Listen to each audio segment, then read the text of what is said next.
Red Bull's brutal demotion of Liam Lawson after just 2 F1 race weekends is official, but what kind of message does such drastic action send to star driver Max Verstappen? Lawson has been sent back to Red Bull's second team Racing Bulls, with Yuki Tsunoda replacing him immediately for the next F1 race in Japan. It brings Lawson's Red Bull racing career to a probable permanent end after just 2 terrible weekends in a bid to help save the team's season. The fact Red Bull's campaign even needs saving and that its driver choice required such a dramatic course correction early on speaks volumes for the problems that Verstappen's team finds itself in. And while Verstappen's not at risk of such shocking treatment himself, of course, there are already suggestions emerging that he's unimpressed with Red Bull's priorities. Red Bull's dumped Lawson because he was so far off Verstappen at the first 2 events. The team believes he doesn't have the confidence or capacity to turn it around quickly while the car is still difficult to drive, and it doesn't think he can play an effective part in helping to fix that.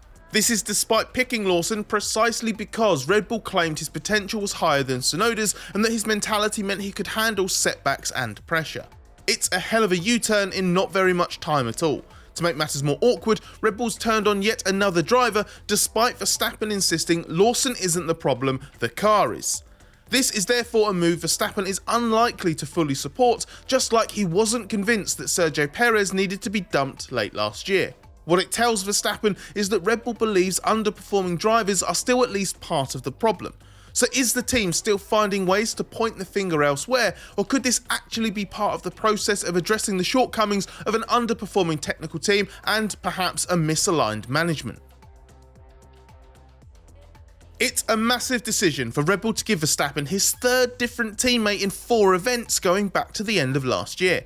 But it's been made collectively by senior Red Bull figures after a meeting involving the company shareholders earlier this week. In Lawson's terrible start to the season, he qualified 2nd slowest in the Australian Grand Prix, which he crashed out of, and was slowest in qualifying for both the sprint and the main race in China. Unsurprisingly, given those circumstances, Lawson has no points to his name. Tsunoda, meanwhile, has qualified in the top 10 in all 3 competitive sessions so far this year and beat McLaren's Lando Norris and Mercedes' Kimi Antonelli to finish 6th in the sprint race in China.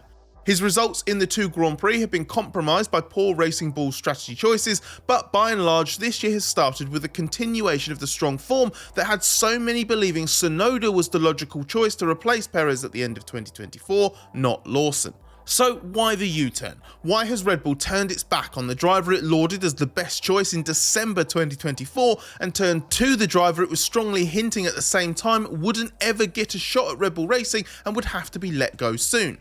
Red Bull team boss Christian Horner has called it a purely sporting decision as the team tries to mount title bids in the Drivers' and Constructors' Championships. But there was a more personal element to it too, as Horner referenced a duty of care to protect and develop Liam. Red Bull initially picked Lawson to replace Perez because it felt he had the highest potential of its options and the mental attitude to cope with the pressure. Now it's felt that Lawson will benefit from being removed from Red Bull Racing to rebuild his confidence after a difficult opening period to the season for him. It also wants Lawson to build up his wider F1 knowledge at Racing Bulls, a team he knows well from his 2 part seasons in 2023 and 2024, and which has a less problematic, if slightly slower car. At the same time, Red Bull believes Tsunoda's experience will prove highly beneficial in helping to develop the RB21, as Horner has said there is a lot of work to be done with Red Bull's 2025 Challenger. And that's significant. It means that this isn't just about scoring better results in a car Lawson's simply underachieving in. It's an admission that Red Bull has failed to make the progress expected on this year's car and that the goalposts are slightly different now versus when Red Bull decided to put Lawson in the car in the first place. That seems to have completely undermined Red Bull's intention for Lawson to step into a car that was kinder to its drivers and would therefore allow Lawson to slot in comfortably and aid a title push. But the car still needs more work than Red Bull hoped. Lawson can't deal with its traits, and his lack of pace and his inexperience means he can't help with its development either. The thing is, it's not like Red Bull has been blindly developing itself into trouble because it had no feedback at all that its cars had some problems. Verstappen's been highlighting various car issues for a couple of years now, if not longer, and felt ignored at times. It reached a worrying peak just before last year's summer break, when he accused unnamed members of the team of not understanding how severe its situation was as car development issues left Verstappen vulnerable to rivals. Red Bull did finally seem to heed his cries and started to make adjustments to try to make the car a little more user-friendly. These were temporary measures before taking a bigger step towards the solutions Verstappen was chasing this year, but the RB21 hasn't turned out to be the step on from its predecessor that he was hoping for. It's not a slow car, and it can actually be a very quick one in Verstappen's hands, and the balance isn't terrible, but it can lack grip on both axles and is prone to both mid-corner understeer and sudden snaps. When dealing with that, Verstappen judges very well how much to load the front up without overloading the rear. That's why to him, the balance can be decent and he can get the car to work well. He induces fewer problems himself and handles the vices more effectively. This has been the case for far too long, even during Red Bull's period of dominance. Look at how Perez would often start a season quite close to Verstappen, then fall away as Red Bull made the car faster overall at the cost of more benign handling traits. Not for the first time, this has all led to Red Bull defending how it's developed the cars that only Verstappen seems to be able to drive well.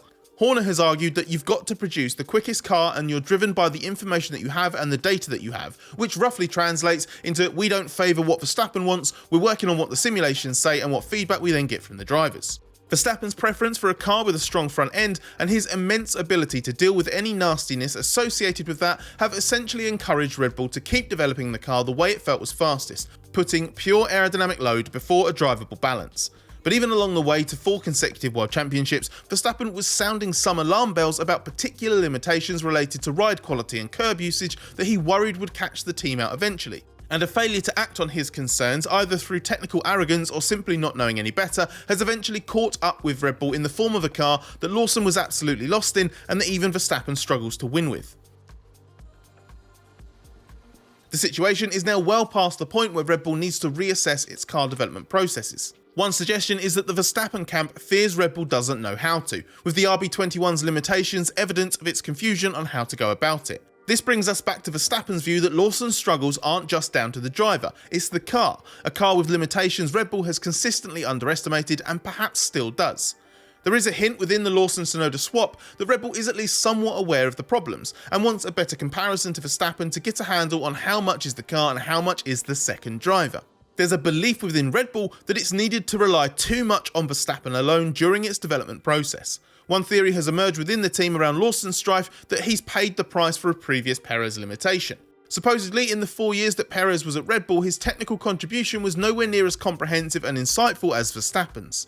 That, combined with which side of the garage was clearly producing the best results, influenced who Red Bull's technical team would listen to most. Maybe as a result, Red Bull has ended up getting too confident in its own designs and not listened to Verstappen's critical feedback as much as it should because it didn't realise how much Verstappen was papering over the cracks. And maybe the irreversible decline of Perez and the extent of Lawson's instant struggle has finally woken Red Bull up. But even so, Verstappen will surely not agree with the knee-jerk nature of this swap, regardless of how much the team claims it has realised how much work is required on the RB21 and is intent on improving the situation. Verstappen has never been openly critical of the competence of his teammates in the past, and it's hard to imagine he'll be throwing Lawson under the bus the way Red Bull has. Even if there is a genuine desire to use this change to make the car better, or to recognise it's misjudged its situation, the fact Lawson's had to make way so quickly means Red Bull has still ended up pointing a finger at a driver. And if Red Bull thinks dumping Lawson will transform its fortunes, or that Tsunoda's feedback will suddenly be the missing link in its development troubles, Verstappen would be forgiven for thinking that his team has once again missed his point or ignored it entirely.